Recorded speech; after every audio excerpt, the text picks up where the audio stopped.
So for somebody brand new, not that it's going to be way different, but like say you were just entering this ecosystem, and I want to get to, I'm interested by this Viper Styles question. I'll get there in a second. But if you were just getting into the ecosystem, my line of thinking would be to just buy everything equally, like even including Ink and eHex. I would want to buy everything equally just to start getting positions in every single one of them.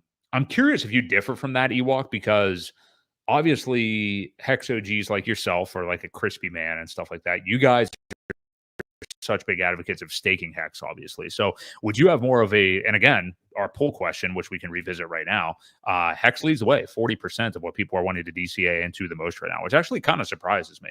Pulse is second with 31, Pulse X 16, and Ink at 13. I'm shocked Pulse X is not higher, just because it's been so amazing. But hey, we got smart viewers, I guess, because maybe, they're looking at the ratios. Yeah. But, would you recommend somebody that is just getting in, like more so focused on Hex and setting up Hex stakes and getting like a ladder already set up? Or would you want to be just accumulating everything equally? Everybody's situation is different. We don't know how much money the hypothetical person has. But to me, I would just want to start getting pieces of everything in the ecosystem. That's what I would recommend.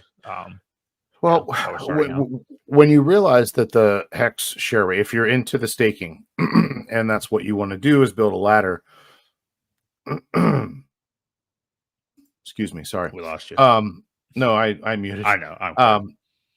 I think knowing that the share rate always goes up, knowing that you want to complete your ladder, if you want to do that and get it in now, I think that's the smarter move.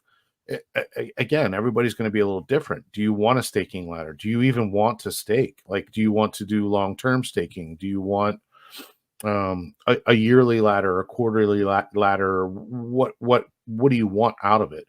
I don't think it's a bad idea to get as much Hex as you can at these prices because of the share rate, right? That number is only ever going to go up. That share rate and the T shares are getting harder and harder to get every single day. So, I can see that too. If that's the strategy that you're taking, like a lot of people that feel, they may not have enough Hex or want more, want to get that in, get it staked, get it locked in, and then DCA into everything else. So again, I don't know that there's a right answer. I mean, I see so many different strategies and people talking out there that, some people don't even like Hex. They don't want to stake it because they don't want to be locked in. They don't want that chance to go by them, where they're locked up and they can't access it if they do want to take some profits. So again, everybody's going to be different. I do think, for some of the people that have been in since the beginning, who feel, I don't know that if you're in from the beginning that you ever have enough Hex, but because I do, it's still my favorite of all of these.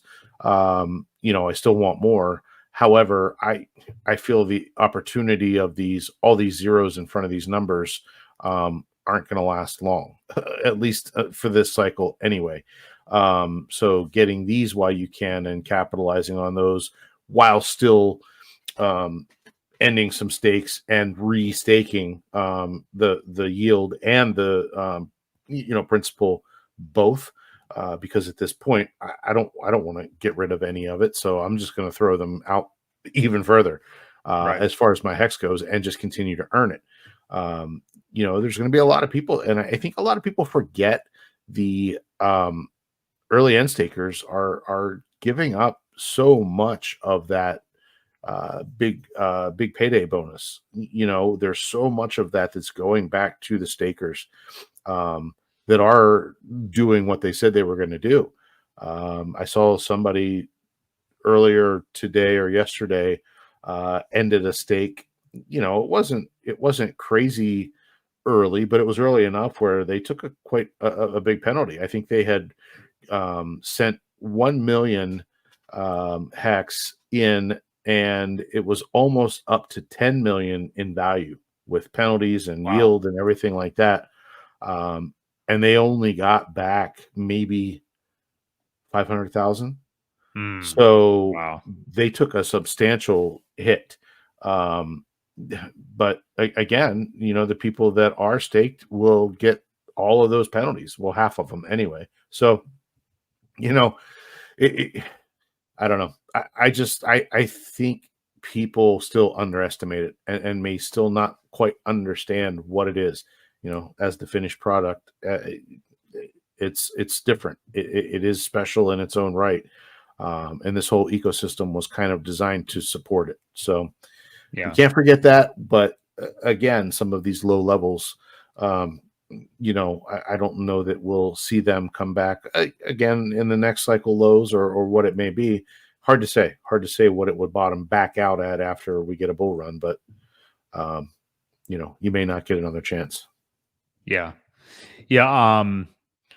I don't know where it went. I lost it. I think it was Rocket Mob, and I lost his comment. Oh yeah, and we both totally agree with this. Unbelievable how some of the OGs completely downplay EHEX like it's dead. I mean, yeah, I agree. I mean, that argument still goes on out there and stuff like that, and that's totally fine. But Ewok and I have always been in this camp. I mean, I understand not running to the running in to buy it constantly if you're, worried about how it could perform in relation to the others and stuff like that. But I mean, just with liquidity bonding and things like that, we know it's going to move, and there's people that only are aware of Ethereum and know that original hex chart and will want to buy it. So yeah, I'm with you on this. It's all weirded me out.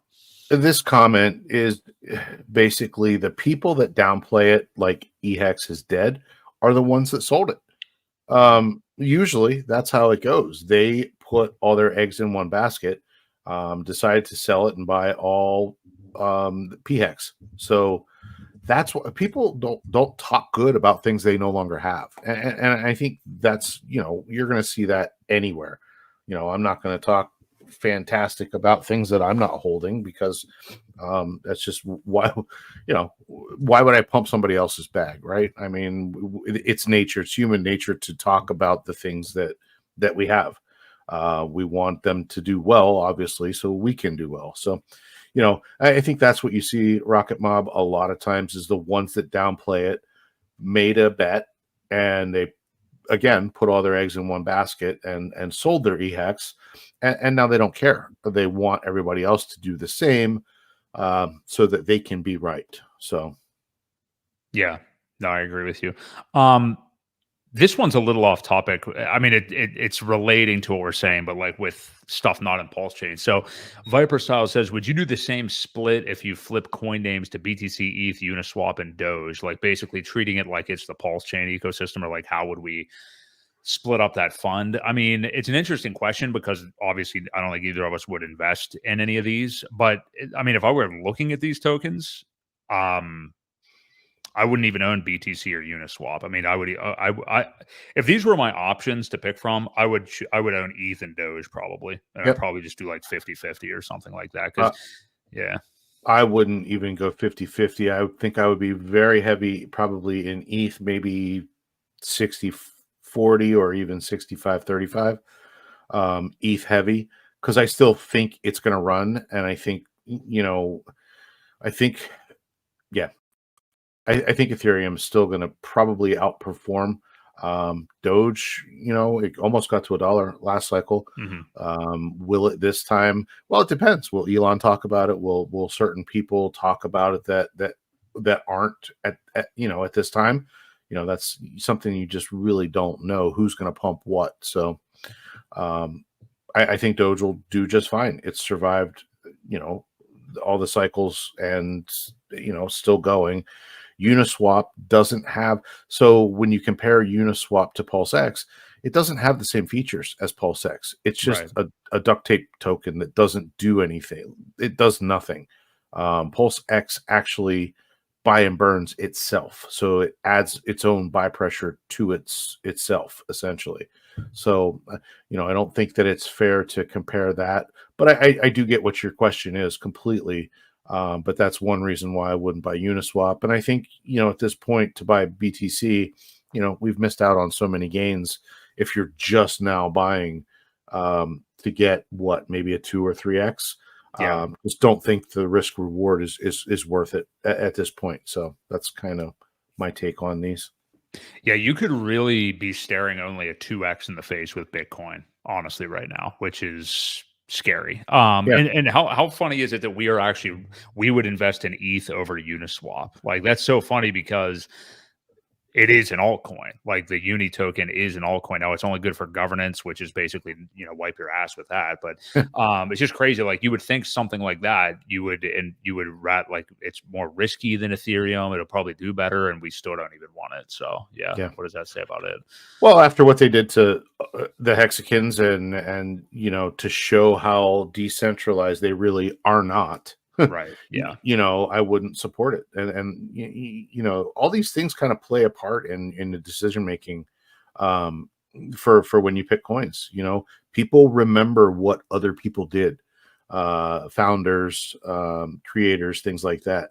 They remember. And I think we can probably transition into our cult discussion because this kind of plays into that, right?